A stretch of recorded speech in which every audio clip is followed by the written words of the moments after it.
welcome back to this Let's Play of Super Meat Boy. Into this update, Meat Boy is sick and needs to go to the hospital. Dracula's castle really held up well with time, I think.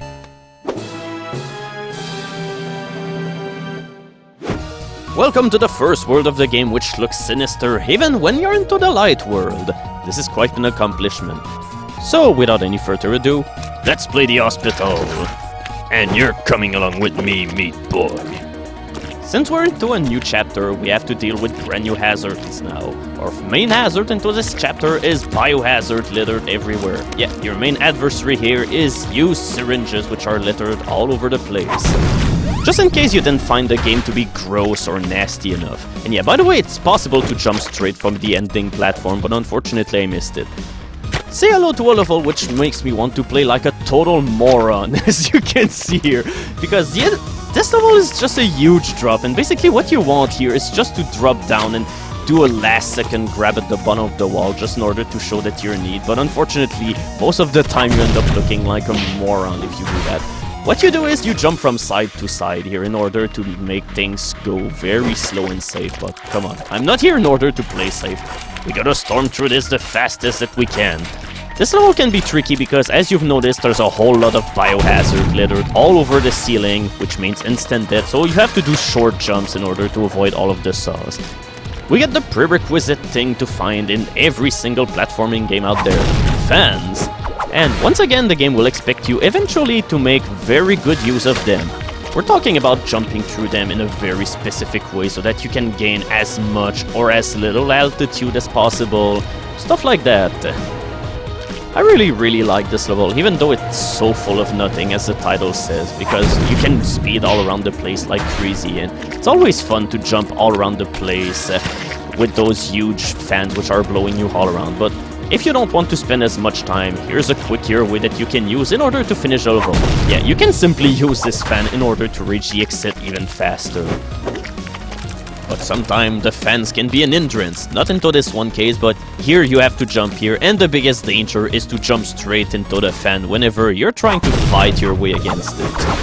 I know some people has voiced some disappointment over the fact that I was cruising through all of these levels incredibly easily, because there was not enough dying in all of this, but yeah, unfortunately, this part of the game is still pretty easy to me. Even when I first got the game, I was like, okay, this is not really a huge increase of difficulty from the first world. So, for those of you who want some extra dying and all of this, you're gonna have to wait a few more chapters, because the third chapter in the Dark World is where I'll start having real trouble with the game. Hell, you're almost looking at my rough footage here, but enough of that. This is another one of these levels which showcase how brilliant the level design is, because if you're fast enough, you can simply go through all of this without any kind of stop. But if you're not as good with the game, some people will wait around the top of the platforms in order to let the blobs get out of the way so that they can do the jumps better. This level introduces a very important concept to the game, which is keys, because you will see those in pretty much the third of the game from now on. Every 2 or 3 levels that you'll see into this game will feature keys to some extent. And that's another good use of keys. They can make death traps or frantic races against the clock, because whenever you pick up a key, it'll open up a gate, but it'll also open all other gates that are linked to it progressively, which will lead to chain reactions like this one. Also, notice the top of the screen. Yeah, there's a key falling, and basically you have to collect it while it's still falling in order to open up a way to the warp zone, which is hidden there, although you can barely see it because of the colors. Also, in the last few levels we had to dodge blood clots, but into this level we have to dodge moving ulcers that are frowning, and they just look so unhappy. And well, it's aptly fitting considering that a whole lot of people with ulcers end up hating their lives, so maybe this is why they're unhappy. They're just like, oh, I really didn't want to cause all of this pain and destruction. I wish I would make people go smoother and take life a whole lot better. Well then, maybe you need to find a better job, buddy. After all, you have to stick with what you can do best. This level is pretty much choose your own path. You take whatever path you want, even though it feels convulsed, and then you just end up running into an ulcer like this. Only because, well, in the end I do wanted to shave off a little bit of my time, because I totally botched up this section. Yeah, free fall in the middle of nowhere, and yeah, By the way, if you go really fast, if you drop there in order to go straight for Bandage Girl, they might be an ulcer blocking your way and you'll just die. Say hello to lasers! Unfortunately, I do not like them, which is why I'm gonna try and finish as fast as possible. Usually you have to jump up into this alcove up there in order to avoid the lasers until you're ready to progress forward, but as you can see, if you're fast enough, you can just avoid everything. Although, yeah, into this case, you do need to pause here. But yeah, I do not like lasers, if only because they usually don't feel very speedrunny kind of obstacles. Because they commonly force you to come to a complete halt. Whereas you could dodge other obstacles. Destructoid, a website that make you want to kill yourself. But yeah, for the time being, either the deaths will be incredibly moronic like this one, or, well, they will be non-existent, but bear with me. I will eventually be bested by this game, but I can already tell you, it's not gonna happen on World 2.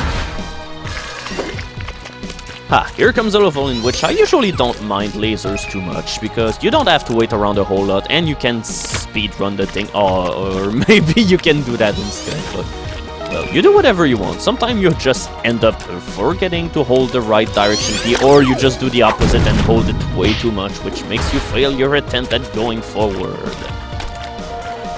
And now for the Piece of Resistance, the final level of the chapter, which really ends up looking like some sort of dilapidated hospital way more. I really like the layout and the look of this level, it's really neat. When I'm talking about precision required by the fans, is what I'm talking about. You have to take them as low as possible if you want to go really high into the air. No wait, I'm not entirely sure I want to disappear. Another nice thing about this level is that, once again, like the best levels out there, there's always an alternate route in order to go through it. Yeah, you don't even need to go through the hospital, and you don't even need the fan neither. I do not need any single one of you, because I am old and strong enough to do whatever I want.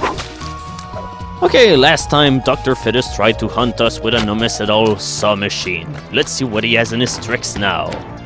Time to watch another family-friendly cutscene. Okay, or maybe it isn't. Can I show you how to do it? No, because I'm gonna watch it on TV instead. All of the red paint around the world is mine. Ah, curses! How am I gonna paint my hospital now?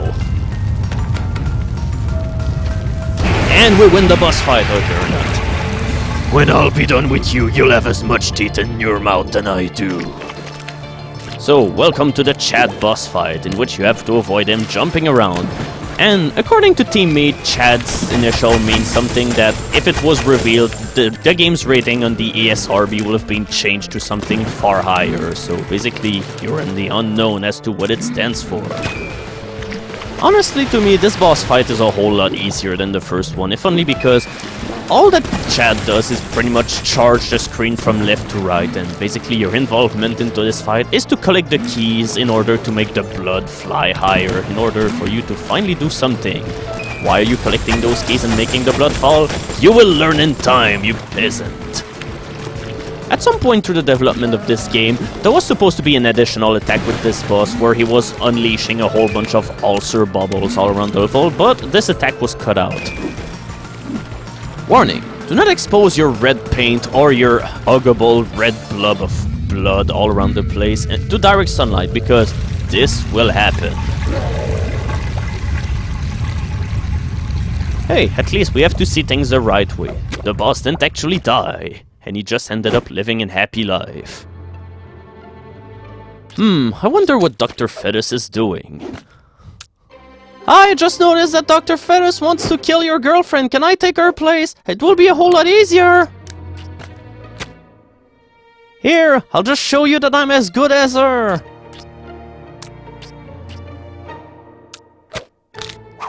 And once again, senseless violence solves everything. I really should stop being such impulsive, after all, with all of the times that I die. If only I wasn't looking at her for the past 5 minutes or so. I would have been able to do something. Are you sure you didn't think about my offer? It's still valid for a few minutes. And Meat Boy is so cute. He's just helping Chad go to sleep. Chapter complete! You've smothered a loving baby to death! Hooray for you! What a cute game that we have here. So, that'll be it for the Light World. Stay tuned as we're gonna tackle the Dark World Hospital into the next video.